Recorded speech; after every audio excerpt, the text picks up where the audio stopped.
మాజీ మంత్రి సనత్ నగర్ ఎమ్మెల్యే తలసాని శ్రీనివాస్ యాదవ్ కు షాక్ తగిలింది. ఆదర్శ్ నగర్ లోని క్వార్టర్స్ ను ఖాళీ చేయాలని తలసానికి అసెంబ్లీ సెక్రటరీ నోటీసులు జారీ చేశారు. ఆదర్శ్ నగర్ ఎమ్మెల్యే క్వార్టర్స్ లో నివాసం ఉంటున్న ఇంటిని ఖాళీ చేయాలని నోటీసులు ఇచ్చారు. తలసాని ఉంటున్న క్వార్టర్స్ కు నోటీసులు జారీ చేశారు. ఆదర్శ్ నగర్ లోని క్వార్టర్స్ ను తలసాని కూడా ఖాళీ చేయాలని నోటీసు ఇచ్చారు. సిట్టింగ్ మాజీ శాసనసభ్యుల కోసం ప్రభుత్వం త్వరలో అక్కడ కాన్స్టిట్యూషనల్ క్లబ్ ను నిర్మించనుంది.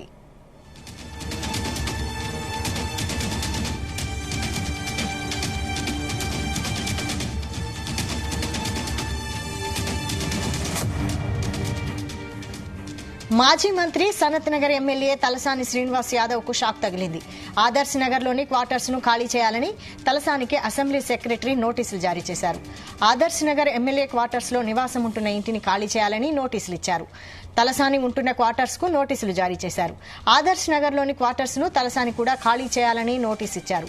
సిట్టింగ్ మాజీ శాసనసభ్యుల కోసం ప్రభుత్వం త్వరలో అక్కడ కాన్స్టిట్యూషనల్ క్లబ్ ను నిర్మించనుంది.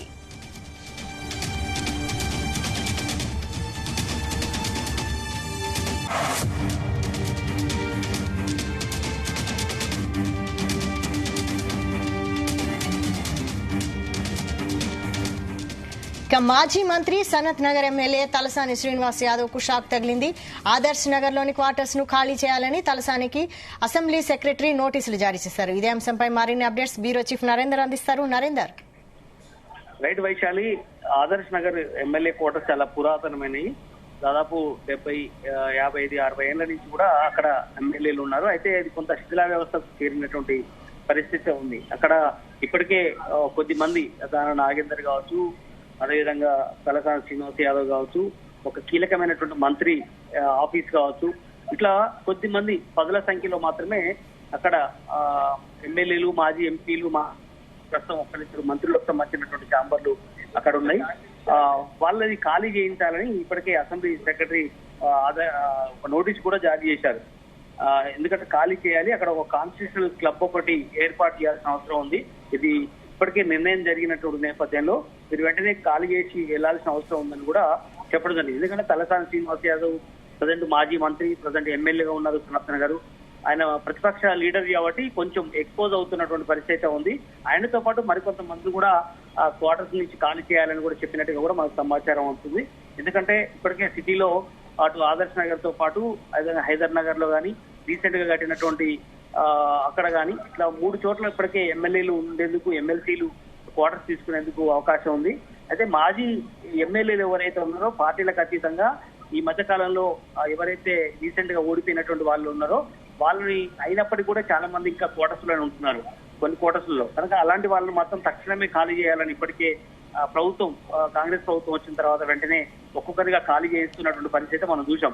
అయితే ఇప్పుడు ఇది ఆదర్శ్ నగర్ క్వార్టర్స్ విషయానికి వస్తే మాత్రం ప్రత్యేకించి అక్కడ అది పురాతనమైనటువంటి క్వార్టర్స్, అక్కడ కాన్స్టిట్యూషనల్ క్లబ్ ఒకటి కట్టాలి. అది ఎమ్మెల్యేలకు, ఎమ్మెల్సీలకు, ప్రజాప్రతినిధులకు ఉపయోగించుకోవడానికి ఉపయోగపడుతుంది. అదేవిధంగా ఇక్కడ ఒక ప్రెస్టేజ్ గా ఉంటుంది అని వచ్చేసి అక్కడ ఒక కాన్స్టిట్యూషనల్ క్లబ్ ఒకటి ప్లాన్ చేయడం జరుగుతుంది. అందుకోసమనే దీనికోసం ఖాళీ చేయించాలన్నటువంటి నిర్ణయానికి వచ్చినట్టు తెలుస్తుంది. అందుకనే ఇప్పటికి అసెంబ్లీ సెక్రటరీ కూడా వాళ్ళకి అందరికీ కూడా నోటీస్ ఇవ్వడం జరిగింది. కనుక తలసాని శ్రీనివాస్ యాదవ్ ప్రతిపక్ష లీడర్ కాబట్టి అది కొంచెం బయటికి వైరల్ అవుతున్నటువంటి పరిస్థితి మనం చూస్తున్నాం.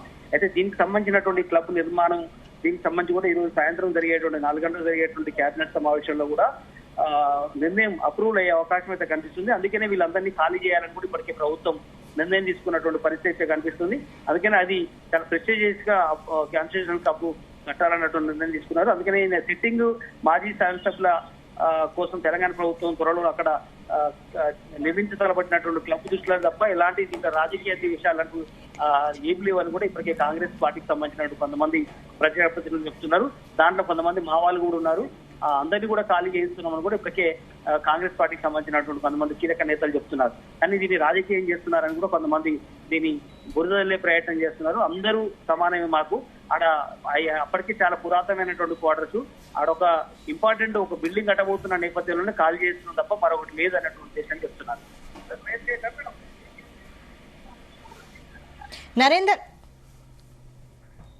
నరేందర్, అయితే దీనిపై ఈ నోటీసులపై తలసాని స్పందించారా?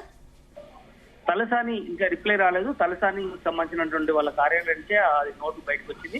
బట్ ఆయనతో పాటు ఇప్పుడు నేను చెప్పినటువంటి ఒక మంత్రుల్లో ఉన్నటువంటి 10 మంది మంత్రుల్లో ఒక మంత్రి కూడా అదే అక్కడే ఉంటారు క్వార్టర్స్ లో. ప్రజెంట్ ఆయన ఆఫీస్ సంబంధించినటువంటి ఆయన అక్కడ ఉండకపోయినా వాళ్ళ సిబ్బంది కావచ్చు, ఆఫీసు వచ్చేటువంటి జిల్లా నుంచి వచ్చేటువంటి వ్యక్తులు ఉండేందుకున్నారు. అదేవిధంగా అంజన్ కుమార్ యాదవ్ కూడా మాజీ ఎంపీగా ఉన్నారు. ఆయన ప్రజెంట్ సిట్టింగ్ ఎంపీగా లేరు, ఎమ్మెల్యే లేరు, ఆయనది కూడా ఆఫీస్ ఉంది. అట్లా ఒక దాన నాగేందర్ కూడా ఉంది. వీళ్ళందరినీ కూడా ఏకకాలంలో ఖాళీ చేయించాల్సిన అవసరం ఉంది. ఎందుకంటే నిర్మాణానికి అడ్డంగా ఉన్న నేపథ్యంలో వెంటనే అదంతా తీసేసి చదువు చేసి వెంటనే అక్కడ కాన్స్టిట్యూషన్ క్లబ్ ఒకటి ఏర్పాటు చేయాలి. క్లబ్ ఎప్పటి నుంచో అనుకుంటుంది, రాష్ట్ర ప్రభుత్వం ఈ కాంగ్రెస్ గవర్నమెంట్ వచ్చిన తర్వాత కీలకమైన నిర్ణయం తీసుకుంది. అందుకని ఈ రోజు కేబినెట్ లో కూడా ఈ కీలకమైన నిర్ణయం తీసుకోబోతుంది కాబట్టి వాళ్ళకి నోటీస్ ఇవ్వాల్సి వచ్చిందని కూడా చెప్తున్నారు. ఘనస్థాయి మాత్రం ఇంతవరకు రిప్లై రాలేదు. చూడండి సాయంత్రం దీనికి సంబంధించిన నోటీస్ మీద ఏం మాట్లాడతారనేది తెలియాల్సింది. Right, thank you Narender.